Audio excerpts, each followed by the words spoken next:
Hi everyone, welcome to our channel. Sankranti ముగ్గులో గొబ్బెమ్మలు పెట్టడం వెనుక ప్రత్యేకమైన ఆధ్యాత్మిక సాంస్కృతిక భావన కలిగి ఉంది.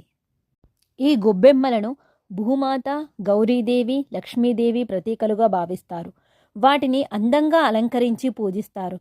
తద్వారా ఇంట్లో సంపద, ఆరోగ్యం, సుఖ సంతోషాలు సమృద్ధిగా కలగాలని భక్తితో ప్రార్థిస్తాం.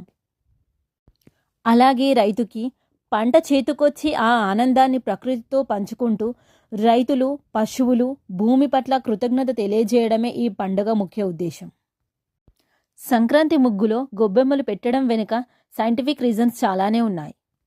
గొబ్బెమ్మలు చేయడంలో ఉపయోగించే ఆవు పేడ, గరిక, పిండి పువ్వు, పసుపు, కుంకుమ, అలాగే పువ్వులు ఇవన్నీ కూడాను ప్రకృతిలో భాగమే. గొబ్బెమ్మలకు వాడే ఆవు పేడలో యాంటీబ్యాక్టీరియల్ గుణాలుంటాయి. Please subscribe our channel.